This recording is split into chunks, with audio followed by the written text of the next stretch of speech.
وعلیکم ورحمۃ اللہ وبرکاتہ۔ نحمدہ ونصلی علی رسولہ الکریم، اما بعد۔ آج کی تلاوت میں 24واں پارہ فمن اظلم، اس کا آخری آدھا پارہ، اور 25واں پارہ الیہ یرد، اس کا ابتدائی آدھا پارہ۔ ایک پارے کی تلاوت ہوئی جس میں سورہ مومن کی 30 پر 5 آیتیں، سورہ حامیم سجدہ کی 50 پر 4 آیتیں، سورہ الشورى کی 50 پر 3 آیتیں اور سورہ زخرف کی 30 پر 5 آیتیں، مکمل 170 پر 7 آیتوں کی تلاوت ہوئی۔ اللہ رب العزت سے دعا ہے آج کی تلاوت کو اور اس کے سننے کو قبول فرمائے اور ہمارے گناہوں کو معاف فرمائے۔ ابتدائی آیتوں میں یہ بتایا گیا انسانوں کے مرنے کے بعد دوبارہ پیدا کرنا اللہ کے لیے آسان ہے۔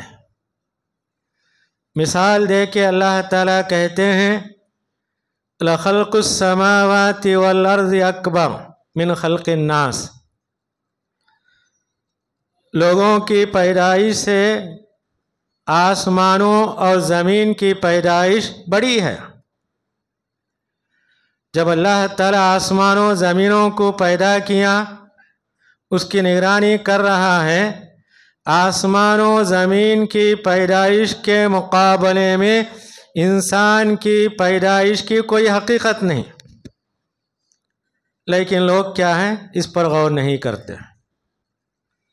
اس کے بعد اللہ تعالیٰ نے یہ بتایا دعا کرنا یہ صرف اللہ کا حق ہے، اللہ کے سوا کسی اور سے دعا نہیں کی جا سکتی۔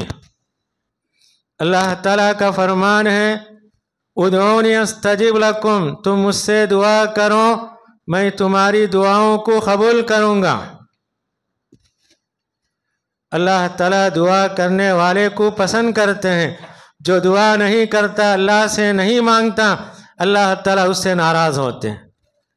جبکہ انسانوں کا تعلق یہ ہے کہ انسانوں سے بار بار مانگنے سے انسان ناراض ہو جاتا ہے، نہ مانگنے والوں کو انسان پسند کرتا ہے، مگر اللہ کی ذات کیا ہے کہ مجھ سے مانگو میں تمہاری دعاؤں کو ضرورتوں کو پوری کرنے والا ہوں۔ اس کے بعد اللہ تعالیٰ کہتے ہیں اللہ کی قدرت یہ ہے کہ اللہ تعالیٰ ماؤں کے پیٹوں کے اندر تمہاری تصویریں بناتا ہے۔ فَأَحْسَنَ صُوَرَكُمْ، تصویریں نہیں بلکہ اچھی صورتیں بناتا ہے۔ اللہ کی ذات ساتوں آسمان کے اوپر ہے، اپنے عرش پر ہے، زمین پر مائیں ادھر ادھر گھومتی ہیں، کام کرتی ہیں، آرام کرتی ہیں، ان کے پیٹ کے اندر اللہ تعالیٰ ان کی صورت شکل بناتا ہے، یہ اللہ کی قدرت ہے۔ فتبارک اللہ رب العالمین، اللہ تعالیٰ کہتے ہیں وہ کتنی برکت والے ذات ہیں، اسے چھوڑ کر تم غیروں کو پکارتے ہو۔ اس کے بعد والی سورہ حامیم سجدہ ہے۔ ابتدائی آیتوں کے تعلق سے حدیث میں آتا ہے مکے والوں نے آپس میں بیٹھ کے یہ فیصلہ کیا روزانہ نبی کریم صلی اللہ علیہ وسلم کے ماننے والے زیادہ ہوتے جاتے ہیں، کسی طرح آپ کی دعوت کو روکنا، لوگوں کو دور کرنا۔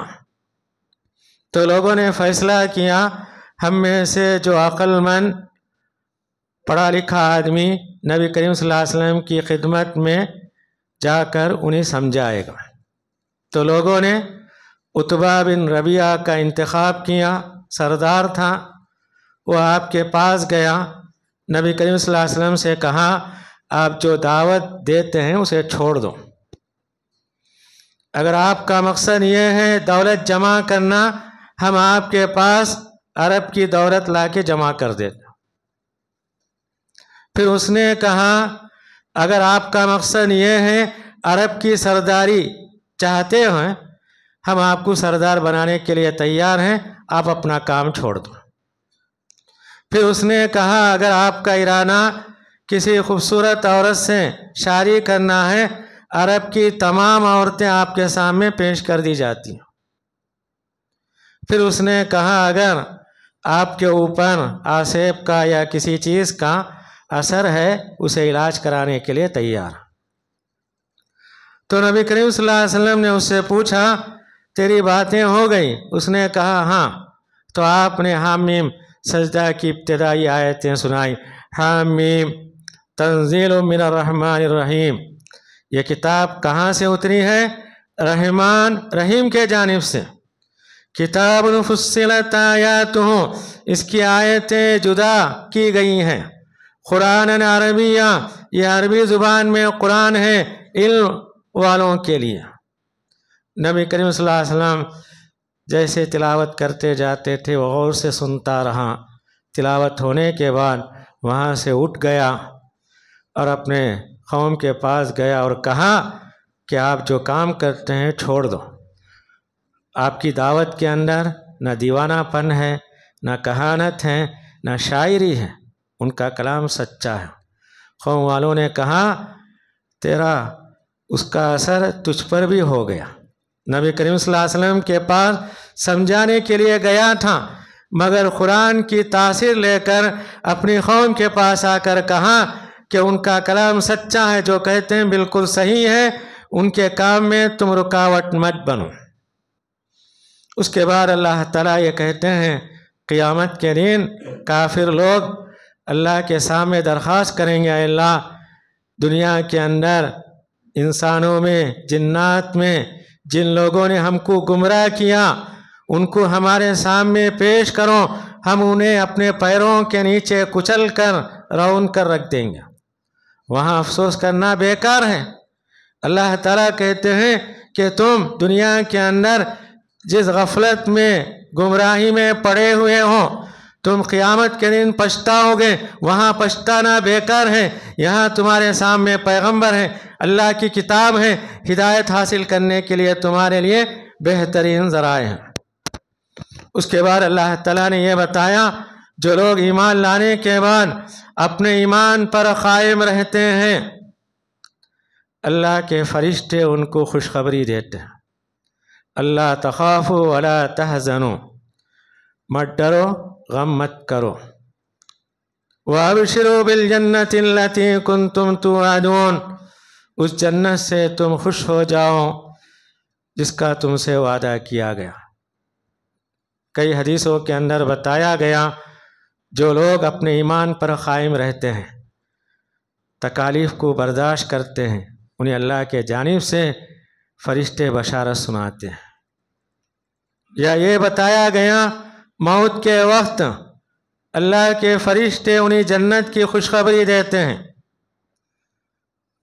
اور بتایا گیا کہ قبر کے اندر سوالات جوابات کے بعد خوشخبری دی جاتی ہیں، اور بتایا گیا میدان حشر میں جب اللہ کے دربار میں کھڑے ہوتے ہیں تبھی انہیں خوشخبری دی جاتی ہے، ان کے لیے بشارت جنت کی سنائی جاتی ہے۔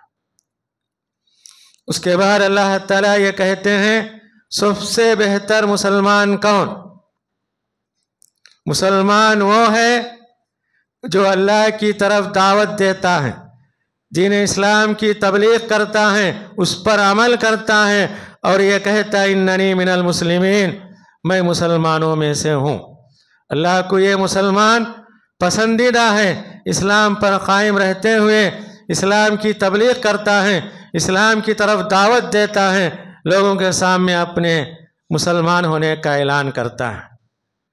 اس کے بعد اللہ تعالیٰ یہ کہتے ہیں اچھائی برائی دونوں برابر نہیں ہو سکتے۔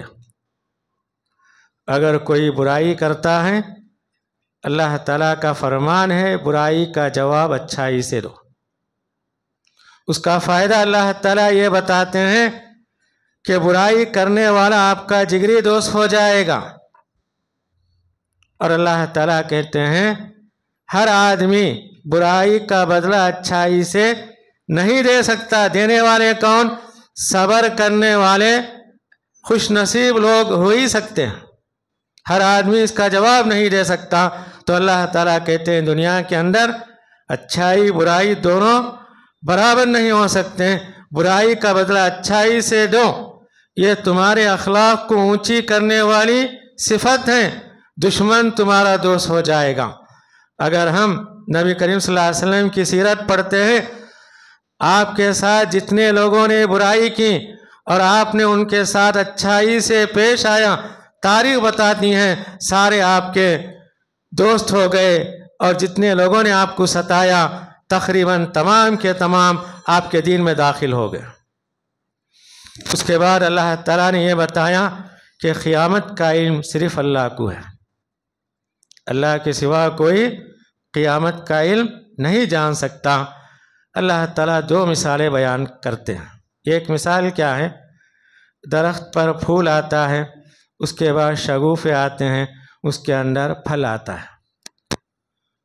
پھول کے بعد ہمیں یہ اشارہ ملتا ہے یہ درخت پھل دینے والا ہے. دوسری مثال اللہ تعالیٰ یہ کہتے ہیں جب عورت حاملہ ہوتی ہے ہمیں یقین ہوتا ہے کہ بچہ ہونے والا ہے. پھول کو دیکھتے ہیں، عورت کے حمل کو دیکھنے کے بعد ہمیں مستقبل کا اندازہ ہوتا ہے. وہاں فوراً مطالبہ نہیں کرتے پھول آ گیا پھل کیوں نہیں آیا، عورت حاملہ ہو گئی فوراً بچہ کیوں نہیں آیا. مانتے ہیں کہ دنیا کے اندر 7 مہینے یا 9 مہینے کے بعد بچہ باہر آتا ہے.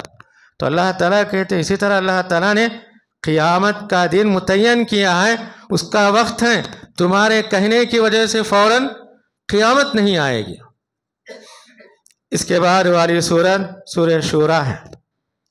اس میں اللہ تعالیٰ نے اپنی قدرت کا ذکر کرتے ہوئے کہا ہم نے تمہارے جوڑے بنائے، پالتو جانور کے بھی جوڑے بنائے، بکری ہے، اونٹ ہے، گائے ہے. اللہ تعالیٰ کہتے ہیں ہم جوڑوں کے ذریعے سے ان کی آبادی کو ہم پھیلاتے ہیں.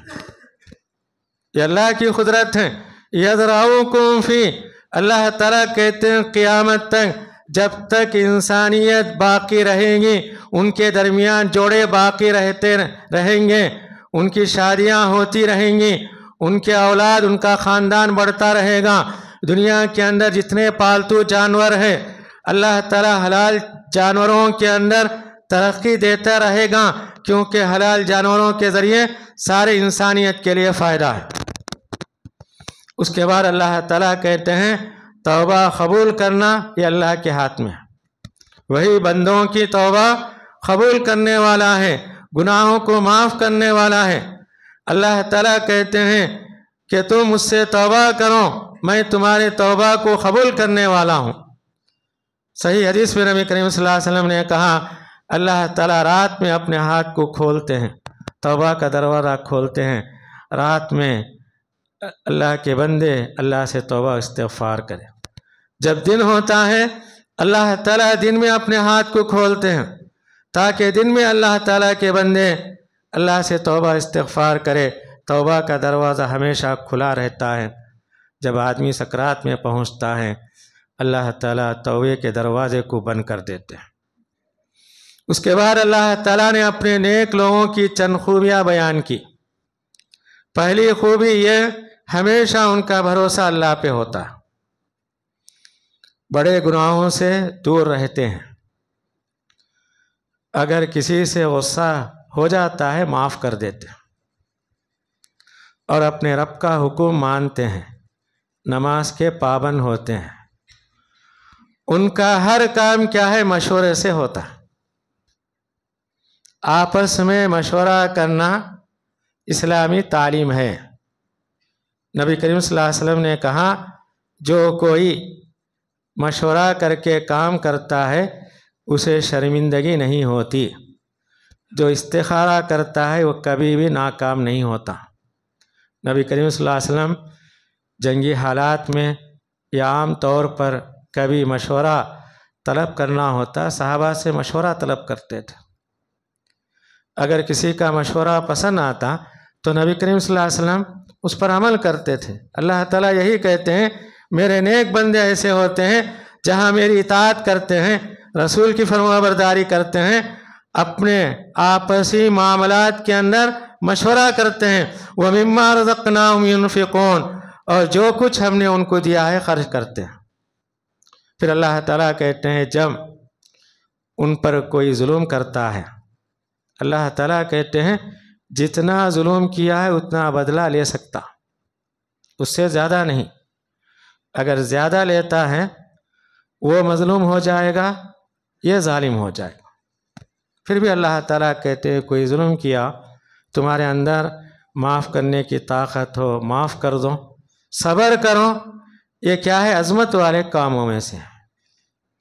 اس کے بعد اللہ تعالیٰ کہتے ہیں اللہ تعالیٰ اپنے بندوں کے اندر اولاد کو تقسیم کرتے ہیں، کسی کو بیٹیاں دیتے ہیں، کسی کو بچے دیتے ہیں، کسی کو بیٹیاں اور بیٹے دیتے ہیں، کسی کو بانٹ کر دیتے ہیں۔ یہ اللہ کی قدرت ہے، انہ علیم قدیر، وہ جاننے والا، اندازہ لگانے والا ہے۔ اس کے بعد اللہ تعالیٰ نے یہ بتایا پیغمبروں کے پاس اللہ کا پیغام 3 طریقے سے آتا ہے۔ یا تو اللہ تعالیٰ اپنے پیغمبر کے دل میں الہام کرتے ہیں، یہ پہلی وحی کی قسم۔ دوسری وحی اللہ تعالیٰ پردے کے ساتھ بات کرتے ہیں، پیغام بھیجتے ہیں پیغمبروں کے۔ اور تیسری قسم یہ بتایا گیا کہ جبرائیل انسان کی شکل میں آ کے آپ سے بات کرتے، اللہ کے پیغام کو پہنچاتے ہیں۔ سورت کے آخر میں اللہ تعالیٰ اپنے پیغمبر سے یہ کہتے ہیں کہ آپ کو یہ پتہ نہیں تھا کہ اللہ تعالیٰ آپ کو کتاب دے گا، کتاب آپ کو ملنے والی ہے۔ کتاب بھی نہیں جانتے تھے، نہ ہدایت بھی جانتے تھے۔ اللہ تعالیٰ نے آپ کو ہدایت کے لیے منتخب کیا، اور آپ کیا ہے لوگوں کو سیدھی راستے کی طرف ہدایت دیتے ہیں۔ کون سا سیدھا راستہ؟ اللہ کا راستہ، جسے ہم سورہ فاتحہ کے اندر اللہ سے طلب کرتے ہیں اهدنا الصراط المستقیم، اے اللہ تو ہم کو سیدھا راستہ دکھا۔ اس کے بعد والی سورت سورہ زخرف ہے، اس کے اندر اللہ تعالیٰ نے یہ بتایا کہ تم جانوروں کو استعمال کرتے ہو۔ پرانے دور میں جانور ان کے لیے دولت تھی، ان کے لیے تجارت تھی، انہی جانوروں پر سفر کیا کرتے تھے۔ تو اللہ تعالیٰ نے سواری کی دعا اسی سورہ کے اندر بیان کی ہے، سبحان الذی سخر لنا ھذا، پاک ہے وہ ذات جس نے یہ چیز ہمارے خوابوں میں کر دیا۔ جانور جو اپنی صورت شکل کے اعتبار سے الگ ہیں، اس کے باوجود اللہ تعالیٰ حلال جانوروں کو ہمارے قبضے میں کر دیے ہیں، اس کے پیٹھ پر ہم سوار ہوتے ہیں، اور بندہ کہتا ہے کہ ہم اسے قابو کرنے والے نہیں تھے۔ وَإِنَّا إِلَىٰ رَبِّنَا لَمُنْقَلِبُونَ، سواری پر سوار ہو کر بندہ یہ کہتا ہے یہ دنیا کا سفر ہے، جانور پہ یا کسی پہ سواری ہو کے گھر کو واپس لوٹتے ہیں، مگر آخرت کا سفر ہے، اس سفر سے واپسی نہیں ہے۔ یہ تعلیم دی گئی کہ دنیا کے عارضی سفر پر ہم سفر کو جاتے ہیں، یہ بات یاد رکھے ایک ہمیشہ کا سفر ہے جہاں سے واپسی نہیں ہے۔ اس کے بعد اللہ تعالیٰ نے عرب کے اندر جو بڑی برائی تھی اس کا بیان کیا۔ جب بھی کسی کے گھر کے اندر لڑکی کی پیدائش کی خوشخبری دی جاتی، اس کا چہرہ کالا ہو جاتا، شرم کے مارے گھر سے باہر چلا جاتا، اس چیز کو برداشت نہیں کرتا کہ میرے گھر کے اندر بچی کی بشارت سنائی گئی۔ وہ لوگ کہا کرتے تھے عورت نازک ہے، زیورات میں پلنے والی، لڑائی جھگڑے کے اندر کسی کا مقابلہ نہیں کر سکتی، ایسی ذات کو اپنے گھر کے اندر رکھ کر اس کی تربیت کرنا، اسے بڑا کرنا ہمارے لیے شرم و عار کی بات ہے، اسی لیے اسے زندہ دفن کیا کرتے تھے۔ اس کے بعد اللہ تعالیٰ نے ابراہیم علیہ السلام کا ذکر کرتے ہوئے کہا کہ انہوں نے اپنے قوم کے پاس اعلان کیا توحید کا، اللہ کی وحدانیت کا، جبکہ قوم والے بتوں کی عبادت کرنے والے تھے۔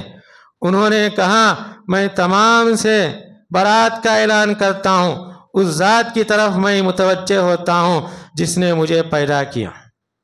اور اللہ تعالیٰ کہتے ہیں ابراہیم علیہ السلام نے اسی کلمے کو یعنی توحید کی بات کو اپنے خاندان کے اندر قائم کر دیا۔ اس لیے ہم دیکھتے ہیں جتنے پیغمبر آئے سارے کے سارے عیسیٰ علیہ السلام تک ابراہیم علیہ السلام کے خاندان سے تھے۔ اس کے بعد عرب والوں کا ایک سوال کا جواب دیا گیا۔ عرب والے نبی کریم صلی اللہ علیہ وسلم کے نبی ہونے پر اعتراض کیا۔ انہوں نے کہا آپ یتیم ہیں، اللہ کو یتیم کو پیغمبر بنانے کی کیا ضرورت تھی؟ عرب کے اندر بڑے بڑے سردار ہیں، مالدار ہیں، اگر پیغمبر ہوتا، عرب کا کوئی بڑا سردار ہوتا تو ہم مان لیتے۔ انہوں نے کہا عرب کے اندر ولید بن مغیرہ بڑا سردار، طائف کے اندر عروہ بن مسعود بڑا سردار، وہ کہتے تھے اگر طائف میں یا مکے کا کوئی سردار پیغمبر ہوتا ہم مسلمان ہو جاتے ہیں، یہ یتیم پیغمبر ہوا ہم ایمان لانے کے لیے تیار نہیں۔ اللہ تعالیٰ کہتے ہیں نبوت کیا ہے؟ اللہ کی رحمت، اللہ کی نعمت۔ اللہ تعالیٰ جسے چاہے اپنے بندوں میں اسے پیغمبر بناتا ہے۔ کسی مالدار کو یا کسی غریب کو اللہ تعالیٰ نے پیغمبر نہ بنانے کا اللہ تعالیٰ نے فیصلہ نہیں کیا۔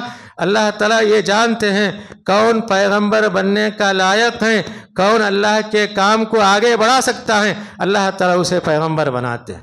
تو غرض آج کی تلاوت کے اندر یہ چند آیتوں کا خلاصہ پیش کیا گیا۔ اللہ رب العزت سے دعا ہے کہ ہم کو قرآن پڑھنے سمجھنے، اس کی تعلیمات پر عمل کرتے ہوئے اس کے پیغام کو عام کرنے کی توفیق عنایت فرمائے۔ السلام علیکم ورحمۃ اللہ وبرکاتہ۔ محترم حضرات، جیسے